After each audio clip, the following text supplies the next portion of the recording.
જય શ્રી રામ, જય માતાજી. મિત્રો,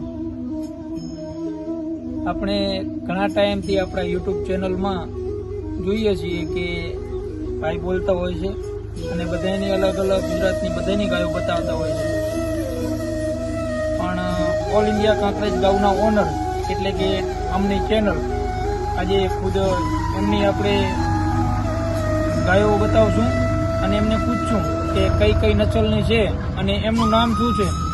એ તમને આજે યુટ્યુબ ચેનલમાં જે બી મિત્રો જોવે છે એમને આજે આપણે આ ભાઈનો પરિચય કરાવશું.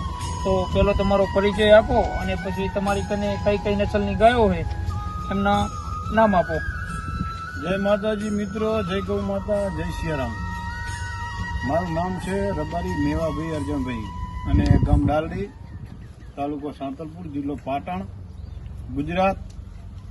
અને આજે જે જગાભાઈ મારા વિશે અને મારી ગાયો વિશે જે માહિતી માંગે છે એ આપણે જગાભાઈને આપશું.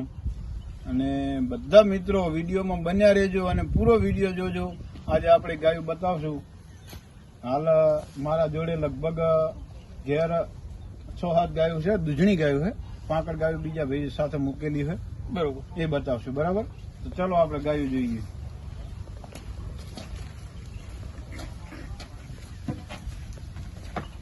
આ ગાય આપણે જગાભાઈ આનો કલર માંકડો છે, બરોબર, પણ નામ ધોર છે, ધોર, બરાબર. અને આ ગાયનું નામ છે બઘી. બરોબર. આપણી જૂનામાં જૂની ગાયો બઘી, ધમોર, ધોર, માકેટ, રાવતી, ધોર, મલીર, બરોબર, બધી ગાયો. પણ હાલમાં જે આપણે પાસે આ 4 ગાયો મોટીઓ છે અને 2 વાસળીઓ છે, બરોબર, બરાબર. અને આપણા જોડે અત્યારે હાલમાં આખલો છે કુંજીયો. ઊંચીઓ, હા, કુંજીયો બરોબર, અત્યારે એ બલાભાઈના ઘેર બાંધેલો છે, બરોબર, બરાબર. અને જૂની ગાયોની વાત કરીએ ને તો લગભગ આપણા જોડે બધી જૂની ગાયો છે. આપણે નથી કોઈ જોડેથી લીધેલી કે નથી કોઈ જોડેથી વેચાતી લાવેલી. આપણા ખુદનું જ જે અમારા બાપ દાદા વર્ષો જૂની ગાયો રાખી ગયા ને એ જ વેલો આપણા જોડે હાલ્યો આવે છે. બરોબર. અને આ ગાય હમણાં વિનાની બચ્ચું મરી ગયું, તો મારી બેટી દોવા નહીં દેતી, બરાબર. અને આ ગાય છે ધમોર. ધમોર, હા, આ ધમોર 5 વેતર વિયાણી, બરોબર, 5 વેતર વાસળી, બરાબર. અને એની 2 વાસળીઓ મોટા જે ઢોર છે ને એ વ્યાઈ ગયા છે. આ બીજા નંબરનું ઢોર છે, આ એનું જ છે, આ મોટી ધમોરનું, બરાબર.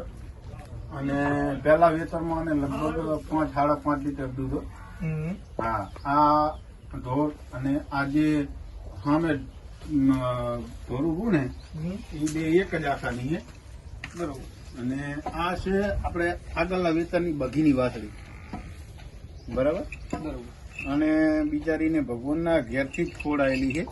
નાકની અંદર એક બાજુનું નાક થોડું છે જ નહીં, ભગવાને એટલી બધી એનામાં થોડી ખોટ મૂકેલી છે, બરોબર, બરોબર. અને અમારા જે ભવિષ્યની અંદર ગાયો ચારી અને આપણા ઉધી જે આ વેલો રાખે એવા અમારા બાપા છે, બરોબર, એમને ખૂબ ગાયોની અંદર એમનું જીવન વિતાવ્યું, સંઘર્ષ કરીને જે ગાયો રાખી. અને આપણે ઉધી જે આપણી ભેડી ઉધી ગાયો અત્યારે ચાલી આવે એ એમના પ્રતાપ કહેવાય, બરોબર. અને બીજું કે આખી અત્યારે ગુજરાત ગણો, રાજસ્થાન ગણો, બધે કાંકરેજ ગાયોનો શોખ વસ્તીને બહુ, બરાબર. અને જે પણ લોકો રાખે ને એને આપણે બહુ એમ દિલથી એમ કહીએ કે બહુ સારું કહેવાય. આના પાછળ મહેનત બહુ પડે, કારણ કે આને પાછળ મહેનત એવી પડે કે તમારી જોડે 10-15 ઢોર હોય તો તમે ઘરે સાચવી શકો, પણ જો 50 થી કરીને તમારા 60-70 ગાયો હોય ને તો તમારે વગડો વેઠવો પડે, બરોબર. અને બીજું કે શિયાળાની અંદર જાજી ગાયો હોય ઘણી ગાયોને તમે ઘરે કદાચ એમનો આપણાથી બધાને ચરો પૂરો ના થઈ શકે તો એના માટે એને વગડામાં જવું પડે. અને સારો ખળવાળો વિસ્તાર હોય, ખુલ્લી જગ્યા હોય, એના સારું થઈને આપણે થોડું બહાર પણ જવું પડે, બરોબર. હા, અને અત્યારે જે આ ગૌ માતા છે ને આમનું અત્યારે જે ગૌમૂત્ર છે ને એ બી અત્યારે વસ્તી લેવા માટે આમ અત્યારે લાઈન લાગે. વાત સાચી. મારા ગામની અંદર આ ડાલડી ની અંદર અત્યારે ખેડૂત મિત્રો છે ને જેટલા ખેડૂત ભાઈઓ એ સવારે લગભગ મારા વાડામાં સવારે 5 વાગે વહેલા આવે કે ગાયનું ગોમતર લેવા માટે. બરોબર. અને એમ કે ભાઈ મારે આટલું જોઈએ, કોઈ કે 20 લીટર જોઈએ, કોઈ કે 50 લીટર જોઈએ. બરોબર. એટલે એમનું ગૌમૂત્ર બી અમૃત જ છે. અને ખેતીની અંદર જે આનું આ ખાતર એનું ગૌમૂત્ર એ બહુ સારું કામ કરે અને ઉત્પાદનમાં પણ સારામાં સારો એનો પાક સારો થાય. એટલે આવી બધી આમાં ઘણી જાતની વિશેષતાઓ છે. બરોબર. પણ અત્યારે ક્યાંક ક્યાંક જોવા મળે છે. અત્યારે બધાને એટલો બધો શોખ જેને છે, તમને જેમ શોખ છે તમે એક રાખી રહ્યા ને એની વાસળી આવી એટલે તમને એમ થાય કે બીજી 2 વાસળી આવી જાય તો આપણા ઘરે ગાયું જીવો એટલે આપણને શાંતિ થાય. અને શોખની વાત ભાઈ અલગ છે. આમ તમારી ગાયોમાં અત્યારે કેટલા લીટર દૂધ છે? અત્યારે તો તમે અત્યારે શિયાળુ આ ઠંડી ઋતુ છે ને એટલે થોડું કમ દૂધ આવે. બરોબર. કારણ કે મિનિમમ આપણે સારામાં સારી ખોરાક હોય એટલે વધારે વધારે 5 લીટર દૂધ આવે એક ગાયનો. હા. અને ટાઈમ થઈ ગયો હોય વિયાણાને કે 4, 5, 6 મહિના થઈ ગયા હોય તો એ ગાયને થોડું 4 ની આજુબાજુ રહે.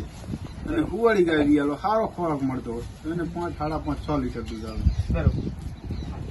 અને હું તો એટલું જ કહું કે હર કોઈ વ્યક્તિ એક કાંકરેજ ગાય રાખો.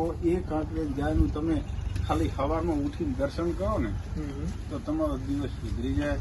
એમાં 33 કરોડ દેવનો વાત છે. આ ડાલડી ગામમાં ટોટલ કેટલી ગાયો હશે રબડીઓ જોડે બધી થઈ? અત્યારે હાલમાં લગભગ 100 ઉપર છે. 100 ઉપર? હા, 100 ઉપર છે. એટલે બધા પાસે કેમ કોઈ પાસે 10, કોઈ પાસે 15, કોઈ પાસે 10, કોઈ પાસે 15 એવી ગાયો છે. બરોબર. અત્યારે કોઈ એવો ગાયો વાળો નથી કે જેના પાસે 50, 60 ગાયો હોય.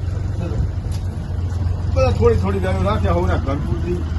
અને આ તો બાપના વારસાગતમાં મૂકેલી છે. બાપુજીએ મૂકીને ગયા એટલે હવે આ છોડાતી નથી અને ફાવતું પણ નથી. 5 સવાર જો એના દર્શન ના થાય ને તો આપણને એમ લાગે કે વાડે ગયા તા મજા ના આવી. તો આ ખાલી એક દર્શન કરવાના આપણા જીવને એમ થાય કે બાકી આપણે આપણા બાપ દાદાની જે વારસાગતમાં ગાયો મૂકીને ગયેલા છે એ આપણને અત્યારે ભગવાન માતાજી આપણને એ સાચવે ને આપણે એમને સાચવવાની. બરોબર. આવું બધું છે કાંકરેજ ગાયનું. બરાબર. અને આ ઢોર આ વાસરું વિયાતા 3 વર્ષ લાગે.